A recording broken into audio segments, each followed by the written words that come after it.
Welcome to the September 10th Falmouth Conservation Commission hearing.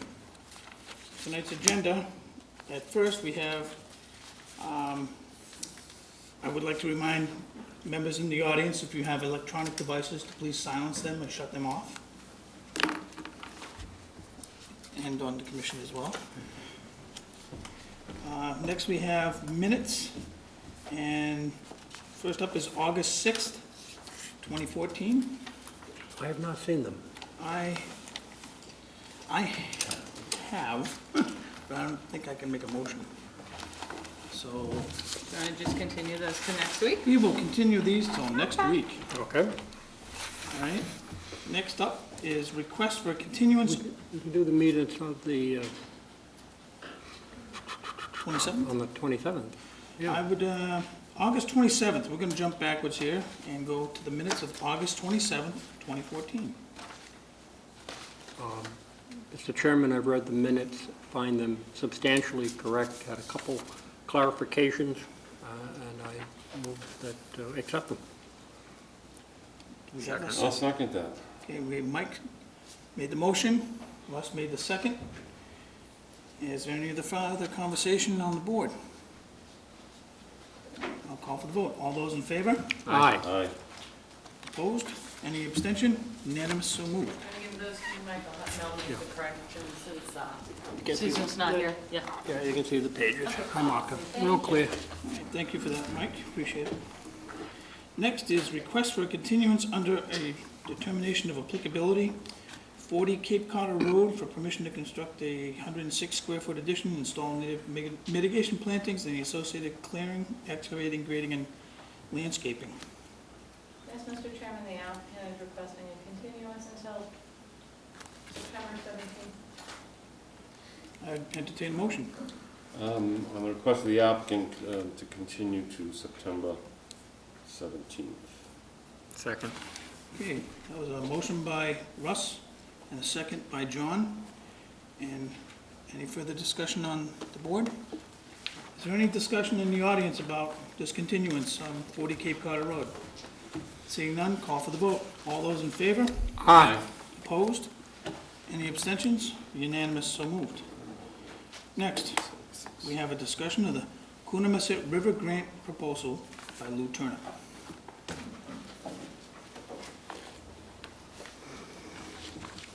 This is for us to Right, show. my name is Lou Turner,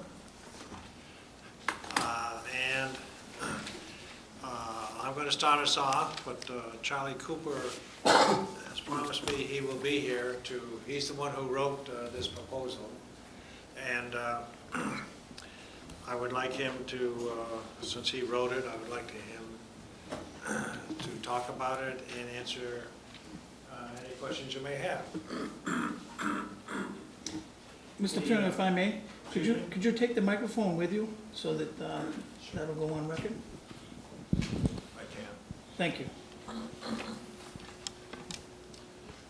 The Coonamessett River system is a complicated one. Great Pond is down here, and Thank you, Mike. it comes up through the woods to a lower bog here. There's a fish ladder, makes their way up. These are the bogs, lower bogs. And at this point, there's a small river going up into Flax Pond, and so some of them some of the herring, small number of them go to Flax Pond instead. We do know that there is significant spawning going on in Flax Pond. Then up here, this is Pond 14. It's there's a I don't know what's the right word. Land. There's a barrier here, but water can go through here. The herring can go up a fish ladder here, or they can go along a bypass here. And we don't yet know how many of the herring actually spawn in Pond 14. It's one of the things we'd like to find out. And then it goes all the way up into here. And yes. And now it's crossed Hatchville Road into the woods, Coonamessett River.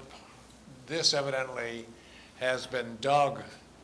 It's not, has not always been a connection between the river here and the pond. And would like to know, among other things, how many, what the herring spawning is on Pond 14. I'm sorry, on Coonamessett Pond. All right, and what we'd like to do tonight is... If I may, I don't mean to interrupt, but just make sure that you have the microphone so that we can. Okay. Thank you. What we'd like to do tonight is tell you what we'd like to find out. And we need your approval of what we have in mind. And I would like to introduce Charlie Cooper, who wrote this proposal. He is new, I don't know if he's new, when he moved to town. 10 years ago. 10 years ago. He started counting herring this year and is a human dynamo and has lots of ideas and take it away. See if I can come up with some. Yeah, that's. I already passed one of these out.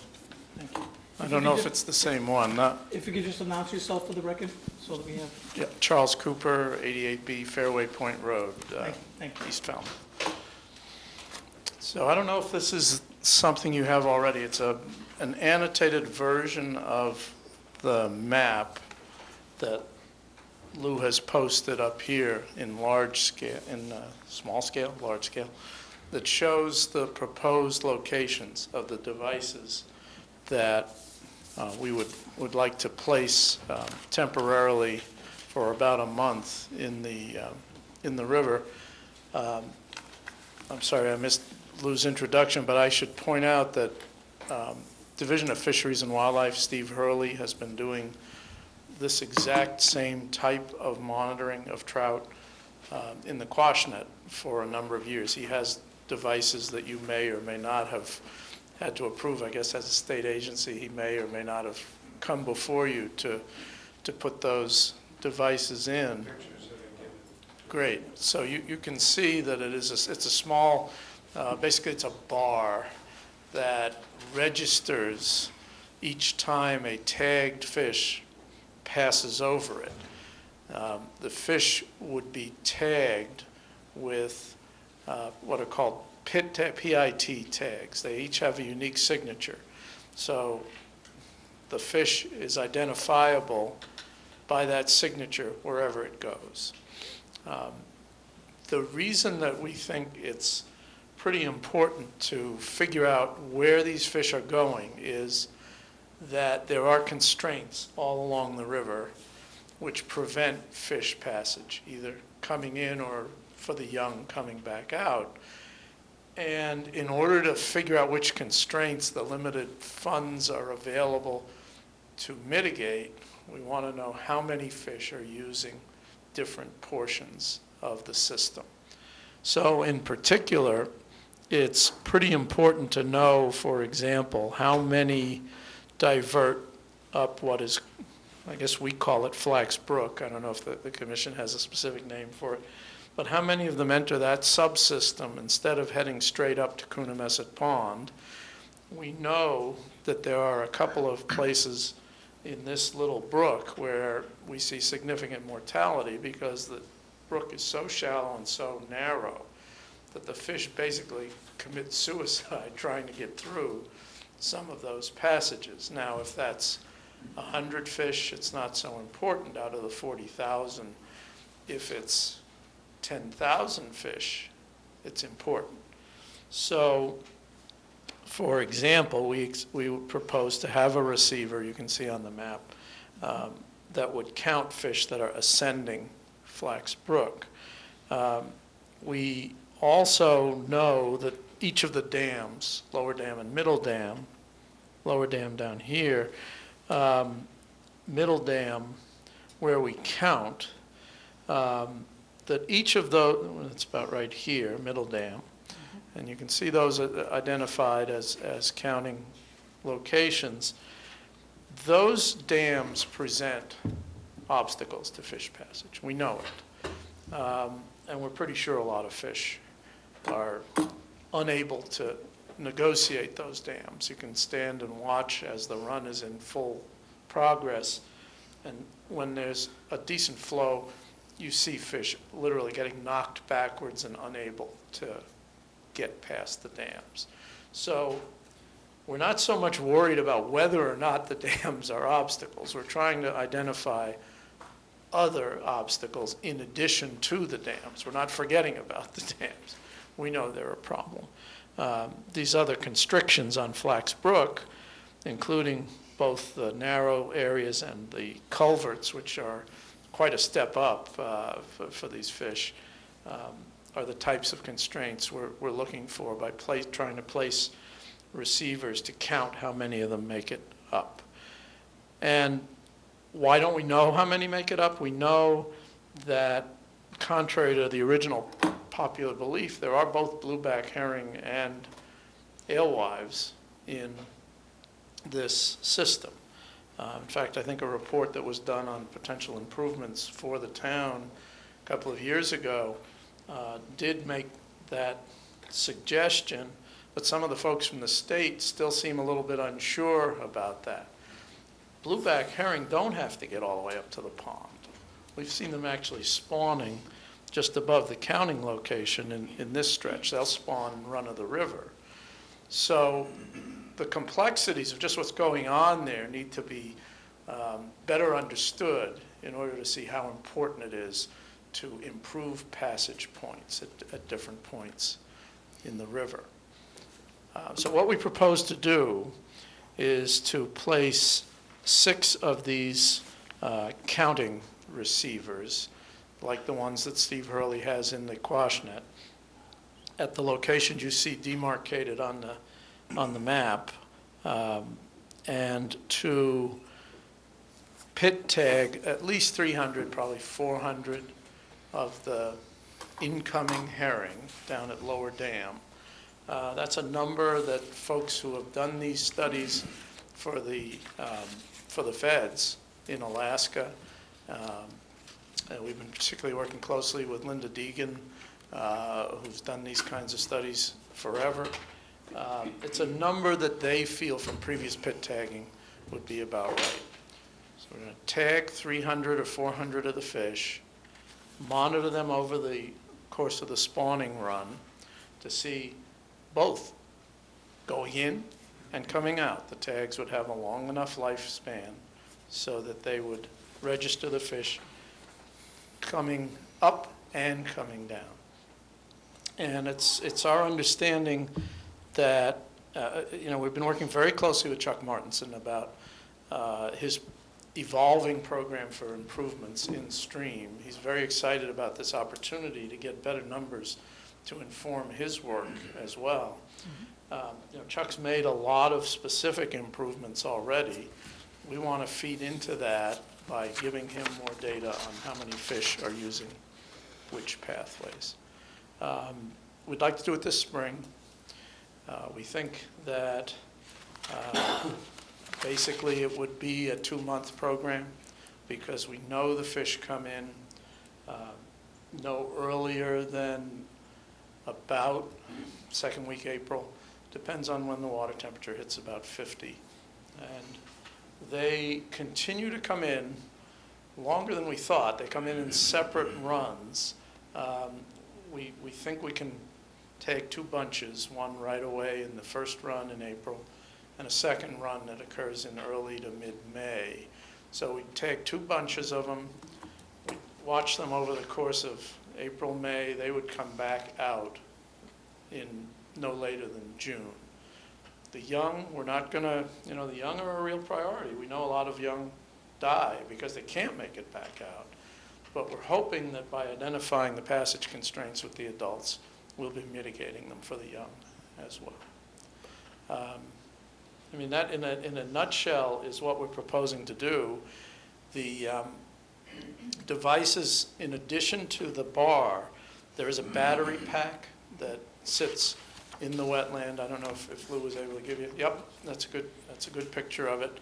The battery pack would be located close to the bar, so it would be temporarily for those 2 months sitting. We believe in wetland. I'm pretty good at delineating, but I can't swear to you that some of those locations are actually wetland. Some of them are on the dikes right next to the wetland. But for all intents and purposes, the worst case assumption would be the battery pack would be temporarily sitting in wetland for that 2-month period. Let's see, I'm trying to think if there's any other disturbing activity. The battery packs are heavy. They probably have to be pulled in on a cart the day they're brought in and the day they're pulled out. So I guess you could say that would be potentially a source of minor disturbance as well. Any questions? John? Yes, Mr. Cooper, so the Coonamessett River Trust will be seeking the funding, correct? Yes, we are seeking And funding. you're seeking the funding, we're not asking the town to do it. We are not asking the town to do it. If the town happened to find it in its heart to wish to contribute, that would be wonderful. But So the Coonamessett River Trust will be seeking the funding. Are you looking for 2 things from the Conservation Commission? One, a letter of support to go into your grant application packet?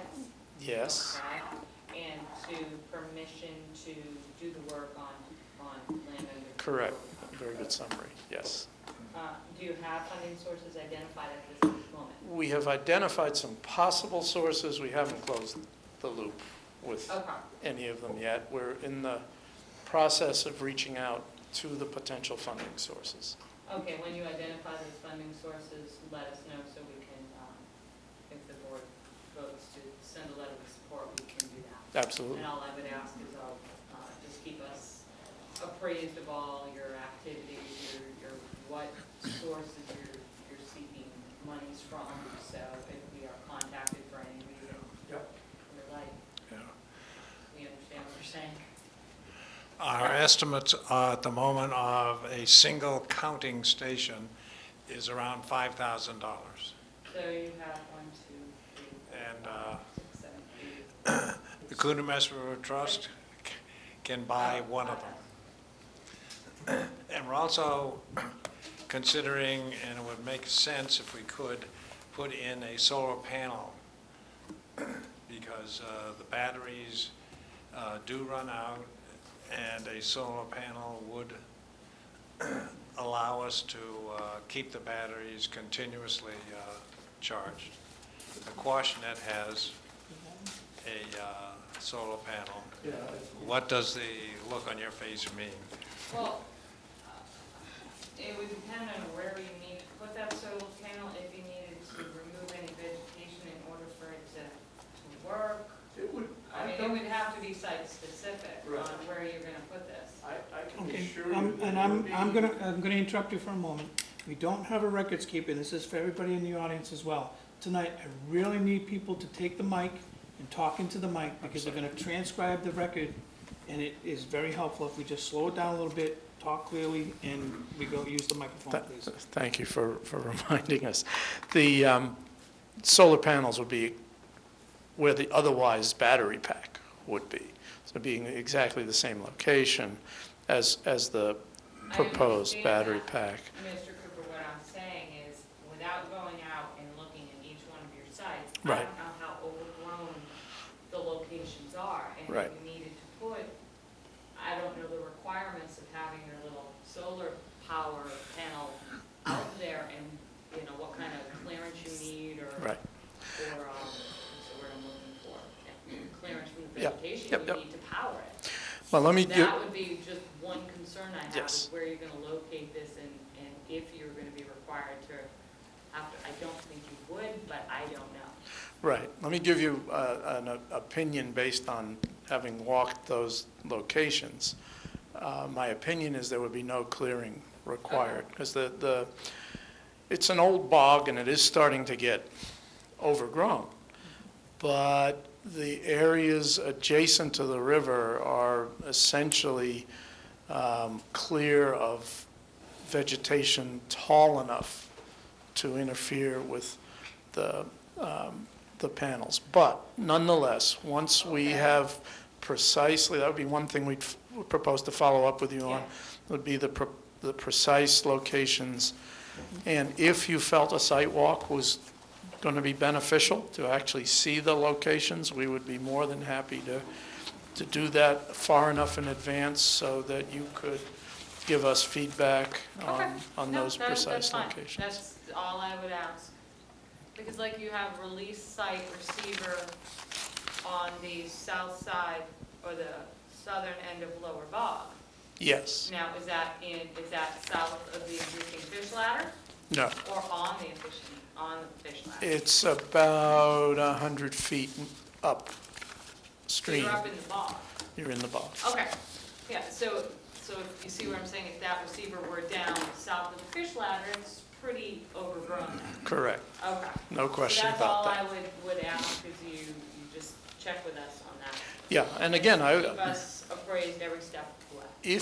if you would like us to kind of anticipate a site walk, I mean, I think we could sort of conceptually build that in if the commission would find that to be helpful. Well, let's see how much funding you get for and how many of these Yeah. receivers you can put out, and then we'll go from there. Yeah, the So- count would really be 6 proposed. You notice we've called some of them potential. Yeah. If we get enough money to do the potential ones, that'd be great. The 6 proposed ones we think are the core of what's needed. So you're looking for like $25,000 worth of funding? Yeah, maybe 30. We have data reduction, you know, it's not just the Okay, so I thought placement we of said, them. The Messer River Trust was gonna purchase one for you. Right, I think Lou was simplifying it to Okay. the aspect of actually getting one receiver in there. Okay, We have some other costs that would be associated with reducing the data and you know, not just placement of the receiver. okay, thank you. I'll open up to the board. John, do you have any questions? It sounds like a really decent proposal. I like what you guys are aiming to do here. I'm assuming that with the solar panels, you'd probably be looking at something small. Looks like you have a car battery that's powering each of these. So it would be something that would probably fit on top of the box, so. We have a picture, right? We have a picture from Steve Hurley of the solar panel as well, and we will make sure the commission Great. gets that. Thanks. It is pretty small, yes. Mike? I love to collect data. You know, you just can never have enough, in my opinion. With that said, the commission has had some experiences with good intentioned souls and kind of trampled things. So you could expect our blessings with conditions to be sure that they were, provisions to be able to get this out if there is a flood coming or something of that nature, reporting so we know it's gone. Other than that, I love data. Go do it. Russ? How are they anchored? How are the receivers actually anchored into the river? That's a good question. Did you notice how the receivers were anchored into the river when you visited Steve Hurley's? Thank you. I assume you're referring to the The bar. the box. Yeah, the bar, uh-huh. excuse me. I assume, well, actually, I don't remember what I saw, but I can't imagine that it's a big problem. One can just use some of that on each end. One can have some PCV going down into the water, into the bottom. Like a sleeve. Sure, sure, yes. Okay, and how often does somebody check the equipment? I mean, does the equipment require maintenance where somebody has to check it once a day, or do you keep an eye on it for vandalism or anything like that? Or, so, you know, how many trips would somebody be going? We would anticipate it would be checked every day, because during the time period that this would be in place, we have counters out there every day. So it would be checked every day. Okay. And yes, vandalism is a concern. We're going to keep our fingers crossed. It's something that I think we worry about with respect to the solar panel. It'll be visible. We're not sure that there's any way to completely allay that concern, but checking it frequently will help. Melissa, I think it's a great idea. Steve Hurley, and the one that he has in the two, I think, that he has in the Quashnet River, I think he checks them basically once a week. But he's not dealing with a herring run. He's trying to count the trout. And sometimes they sit right underneath the pipe. And that's one way the batteries get run down. We also do have some folks, Sissy King in particular, who live right there on the bog. And, you know, she walks her dogs around 3 or 4 times a day and gives us a lot of intelligence about what's happening in the instances when we're not physically out there. So I think we'll have a pretty good shot at frequent observation. Well, I think everyone on the board is pleased to see such interest in an area like this. It's something that's been ongoing. It peaks, and the peaks and valleys of interest always kind of go with the funding. And so one of the nice things about sitting behind here in that little microphone in front of me is that there's the Coonamessett River Trust that is looking for funding, and I'm sure that volunteers in our audience that would want to participate could get in touch with you and make donations or volunteer for this as well. That being said, we always are looking for data. It helps us in a lot of our decisions as well. I think this is a minor, at most, intrusion temporarily for some solid fact-finding. I would entertain a motion from the board to approve this with the caveats of any other good information, whether you're gonna use solar panels. The biggest thing that you're gonna have to do is to keep us informed so that we can respond in kind with the support that we wanna show you and any adjustments that you may have with any of the changes that occur. Yes, we understand that. I know shaking the head doesn't appear on the tape, so I will say it. That's what we need from you. And what I'd like from the board is a motion to reflect what we had discussed. Make a motion to recommend our support as discussed. I'll second that. That was a motion by Mike and a second by Russell. And is there any further discussion on the board? Is there any discussion from the audience on this that we've been talking about? Thank you. Take my hat off. Thank you. So Right. that motion covers everything, permission and the letter of support? Yes, Okay. that's the entire, Ball of wax. yep, that would be it. All right, seeing no further discussion, I'll call for the vote. All those in favor? Aye. Opposed? Any abstentions?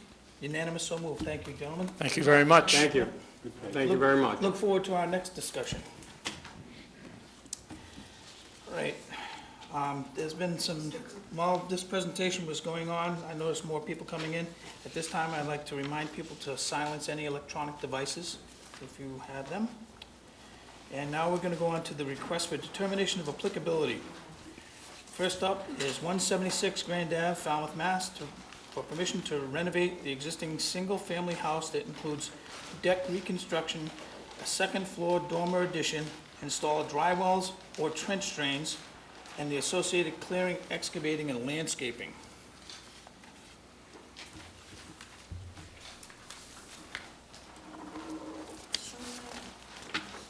And while we're looking for the RD,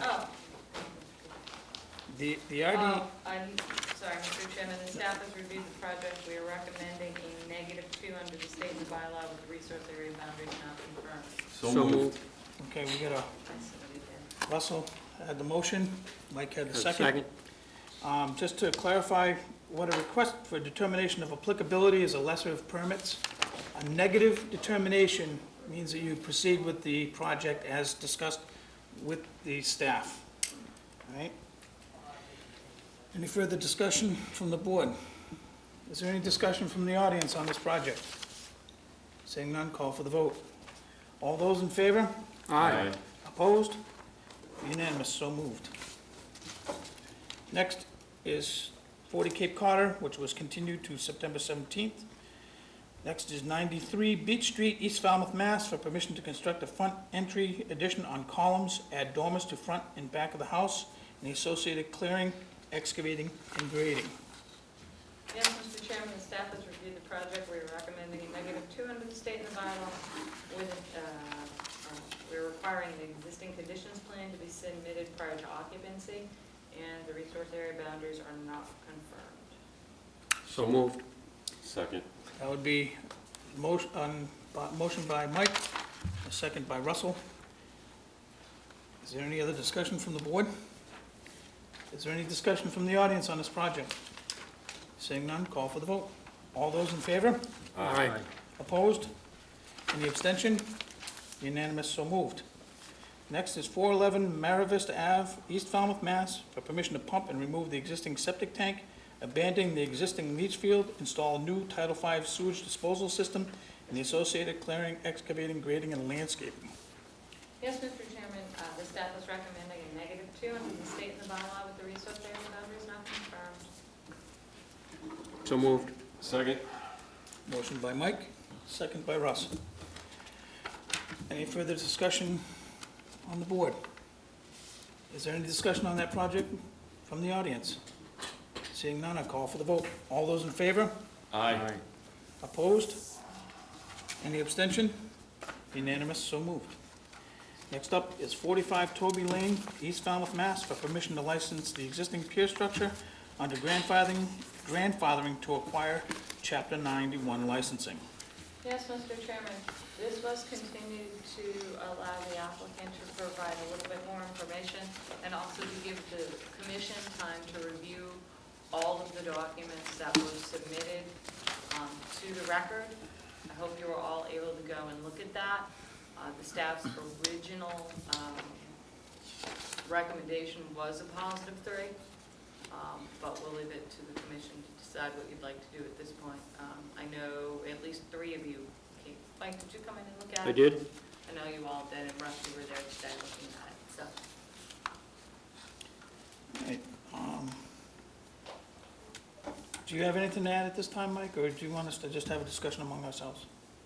I don't really have anything new to add. I just was hoping that you had a chance to look at the photos and just that you realize that we're hopeful to get a approval so that we can then proceed with Chapter 91, and that we believe we've qualified under your grandfathering provisions because the dock has been demonstrated to be in existence since prior to August of 1978, August 10th, 78.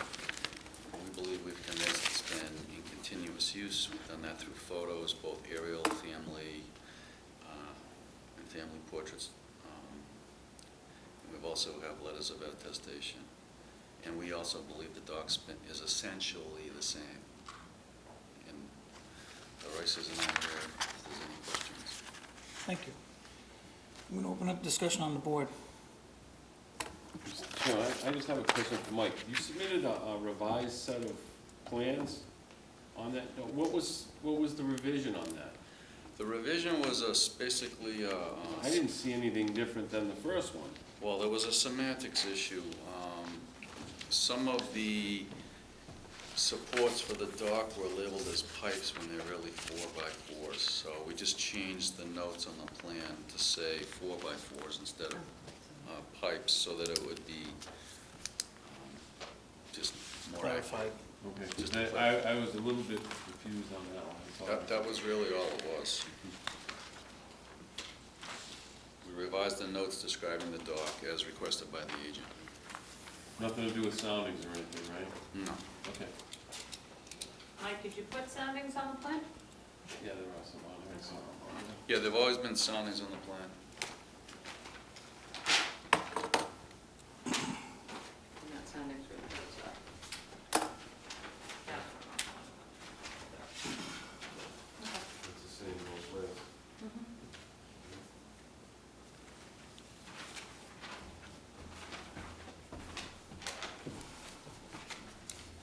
Well, Sorry about that. that's quite all right. Thank you, Mike. That's it? Yep. On that? Mike, do you have any comments? Looking at the evidence, I believe there's a good deal of evidence that, and probably as much as you can expect to have over time, that the dock has been there.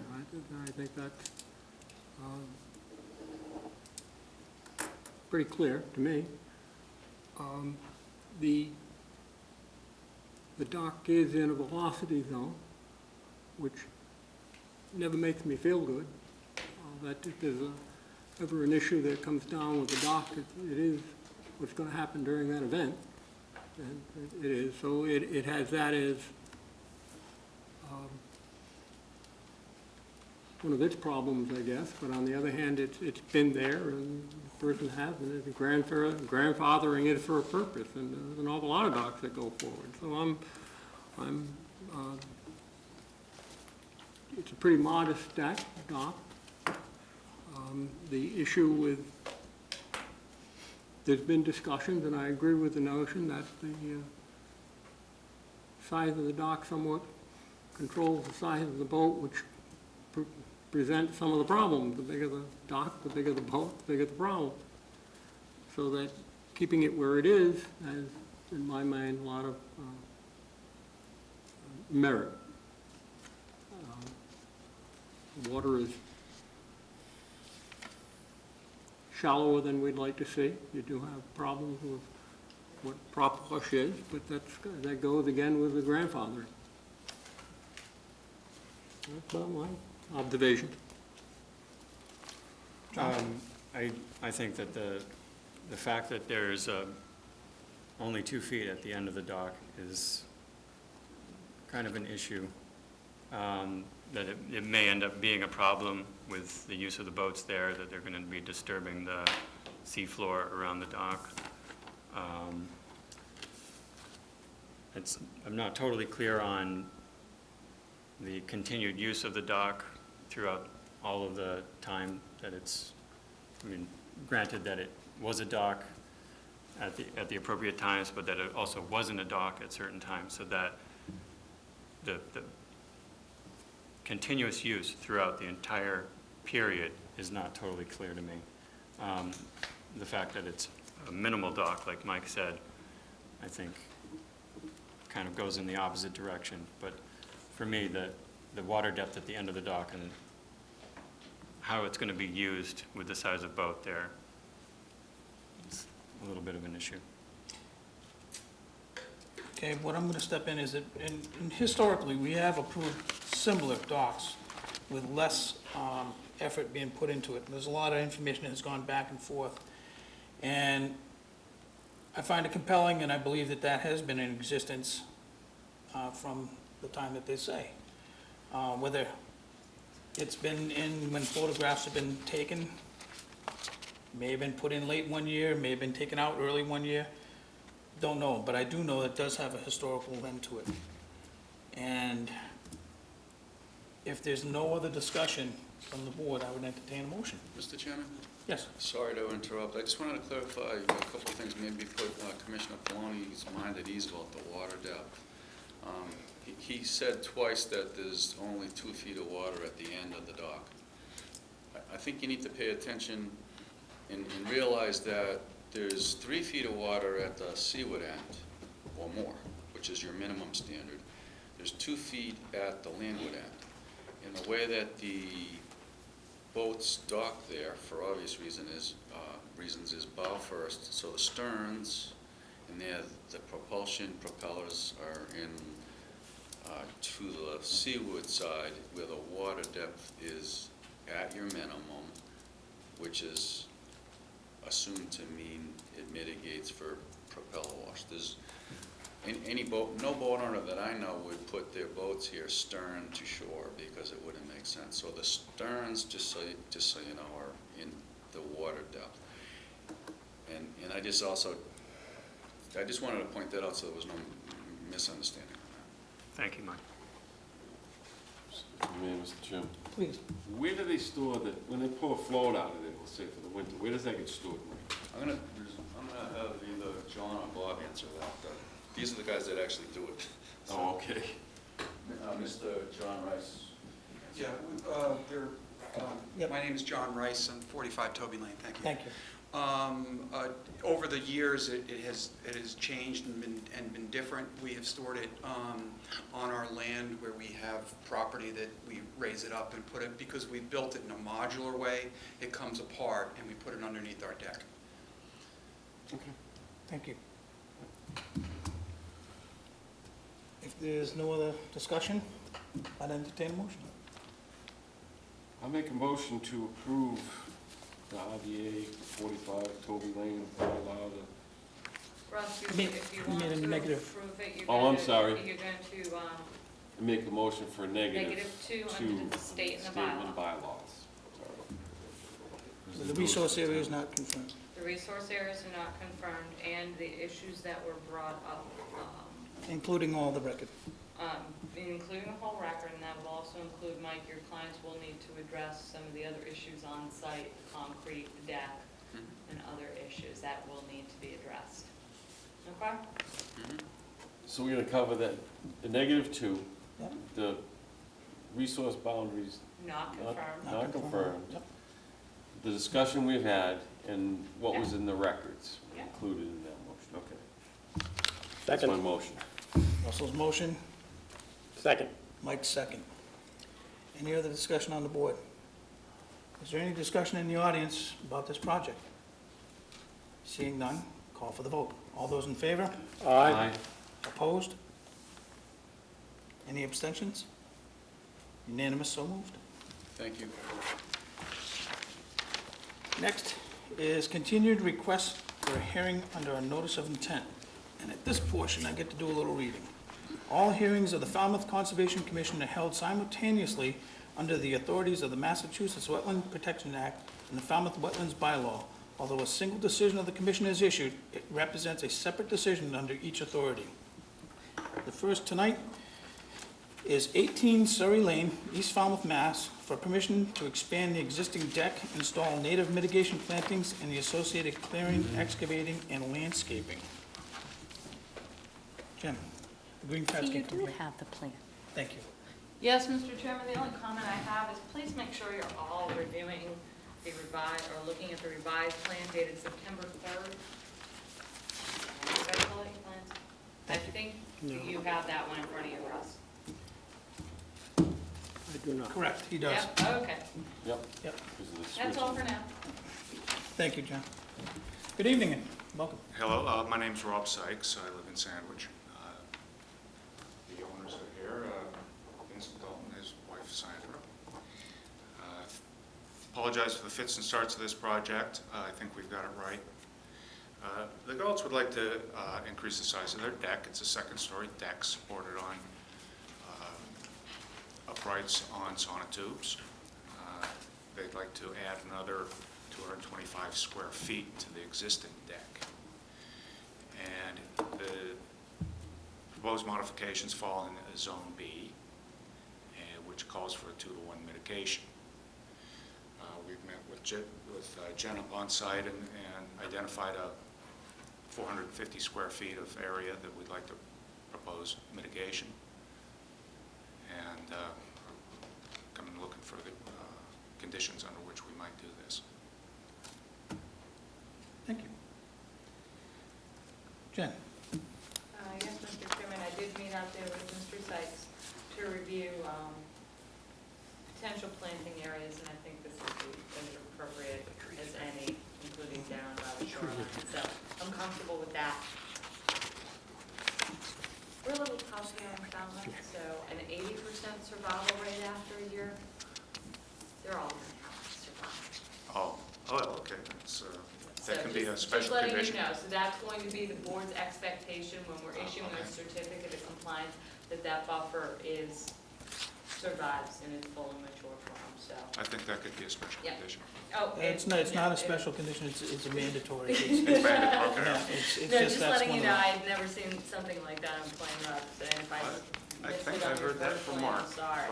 but But that will be the expectation when we issue compliance, we'll do that, everything survives. Okay? Other than that, that is it. Mr. Chairman, I think you had a question on the limit of the work. And I'm going to actually poll the board, and then if that doesn't come up, I'm going to reference that as well. Okay. Russ, No questions. Mike, Your legend shows trees, excuse me? and the legend in your document, your plan shows the location of trees. The trees are shown with little X's. Yes. I just want to confirm that you're not indicating the trees are coming down. I mean, the legend says one thing and the plan says another, and I'm just, Oh, I see what you're saying, right? I'm sorry, that little X is a product of the AutoCAD program. It marks my, and it didn't make it into the legend. well, The X didn't make it into the legend. That Is is all I'm correct. getting. And if I am just being a suspicious human being that goes through sitting on this side of the table. No, those do not mean that the tree is going to be removed. In fact, no trees are And going to be I'm removed. glad the extra oak has been added because the hammock was there, for sure. Thank you. That's it. John, No questions. we were on site John and I actually were out on Sunday, and my apologies to the homeowners, I did not have the most current plan when I was out there, and if I created any confusion, I apologize for that. I think that you clarified, seeing the most updated, I didn't have this. I'm sorry. That's all right, it's not your fault, somewhere it got tripped up. What was staked in the field reflects mostly what you have here. The limit of work is a little different in the field. It wraps up to the east just a little bit. Your first staking, it just started a little bit different, but that's okay, it's not a bad thing. In your narrative, you were talking about replacing the substandard supports beneath the existing deck. Do you know? We're just kind of covering any bases that the building inspector may end up with. Okay. There's a variety of different uprights in there, and I just wanted to cover those bases in case it happened. Okay. Good answer. Thank you. And kudos to the homeowner. I mean, I have never seen trained ducks before. They were just a pleasure. They were all around me. I wish I could have named them. They were very entertaining. If we have enough information, I'd like to, Make a motion to close the hearing and take it under advisement. Second? Russell's motion, Mike's second.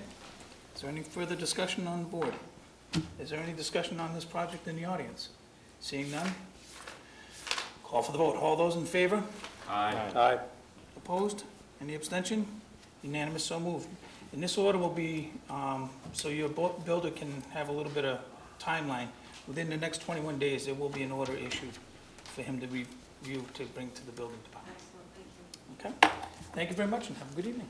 I'd just like to compliment you on your good work and your public service. Well, thank you very much. Thank you. Next on here, Not everyone feels that way. yeah, we'll take that in spades.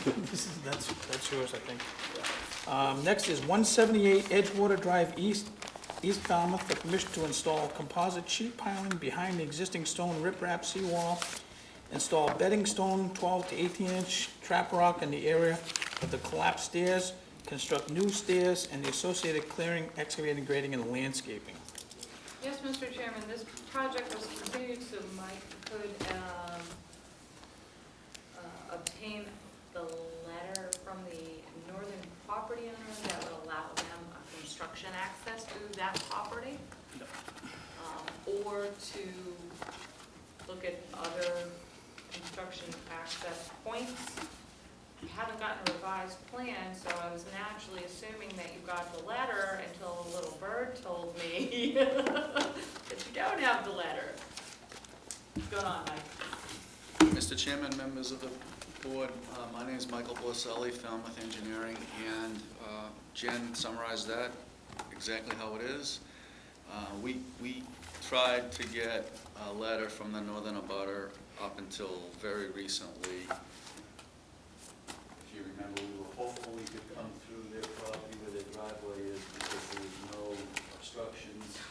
They didn't feel comfortable, and that, for whatever reasons, and that I respect that, so they didn't want to give us permission. We very recently went out to the site because we were hopeful we were going to try to persuade them up until very recently. And faced with the fact that we have to find another access, we walked around the site, and by pure coincidence, I stumbled upon two of you commissioners randomly, so I was able to sort of vet it at the time on site, which was nice. It'd be nice to have every, if it were doable, to have more meetings on site, but there's a not as preferable, but a reasonable access. And I haven't submitted the plans yet. I No, I'm apologize for looking that. at where your access is going. It's going over the, I have several extra plans. Well, you know how much I love it when you give me a plan that out of the hearing, Mike. Well, if the commission needs more time. No, it's fine. I'll give a continuance. I made 12 copies. I think another one, Mike, just for the Yeah. record here. Thank you, Mike. And the new access is on there. It's got a revision date.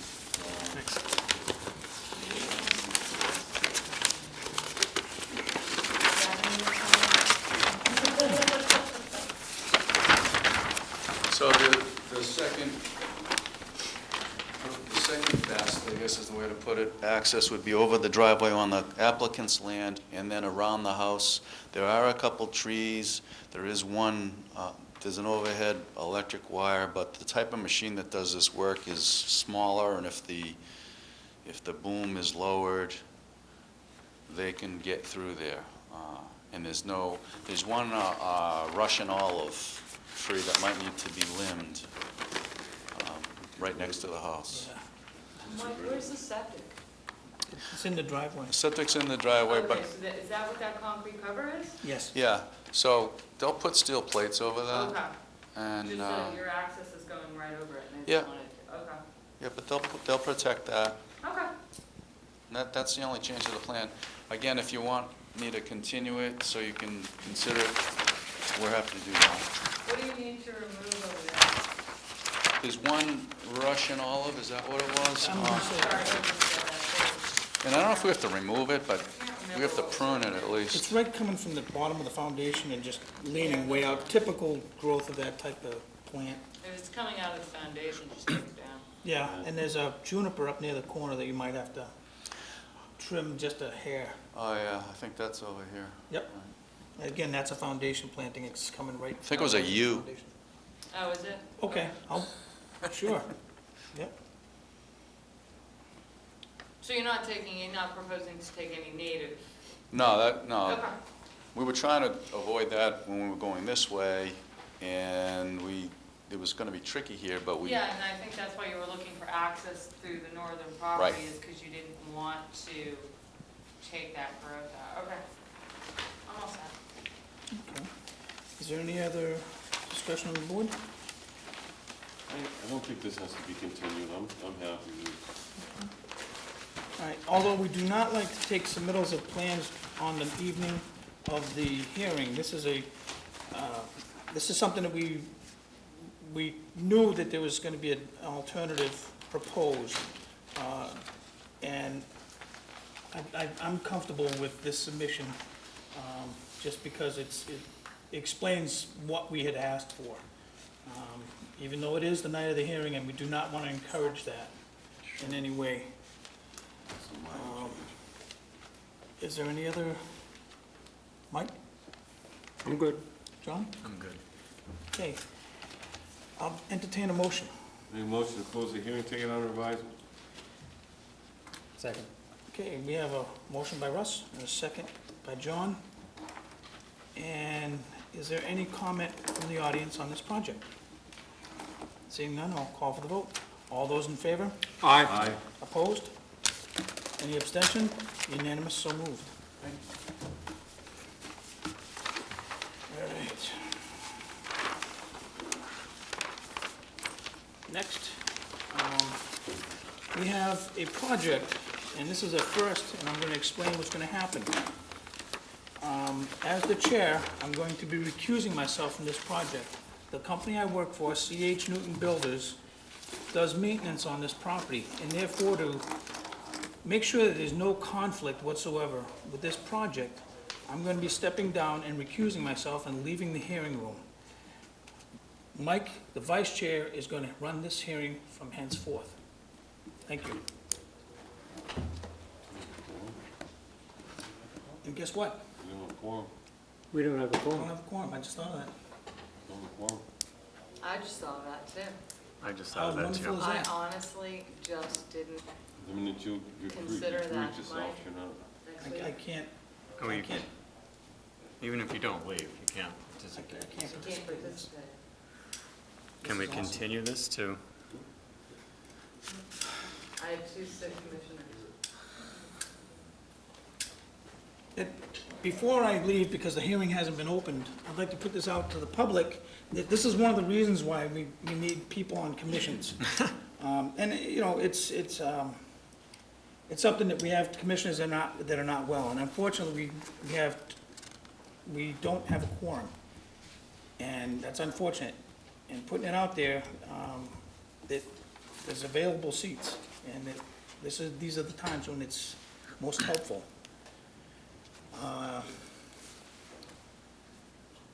Seeing as how we don't have a quorum, Mike, Bob, next week?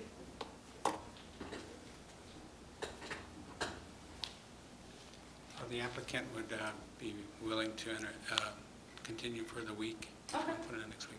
Thank you. We really do apologize for You that. Thank you very expect much. you'll have a This quorum is, then? Yeah, do we have, Mary's gonna be back next week, Jen? Yeah. And okay. Do we have a motion reflecting that? I make a motion to continue, the hearing until 46 School Street, 46 School Street until, what was the date? 17th. September 17th. Second. That was a motion by Russ, and a second by Mike. And my apologies to the applicant about the unfortunate event of not having a quorum. Is there any other comment from the audience? Seeing none, I'm going to call for the vote. All those in favor? Aye. Opposed? Any abstention? Unanimous, so moved. I'm sorry. Terribly sorry about that, Mike. Bob, is there a minute? Yes. The, guess what the next motion is? Sure. May I have a motion? Can I- Nobody wants to adjourn, huh? Nobody wants to adjourn. This is early. We feel guilty sitting here. I don't know why I feel guilty, but I do. I take a motion to adjourn. That's Second? a motion by Mike, a second by John. All those in favor? Aye. Opposed? Any abstentions? Unanimous, so moved.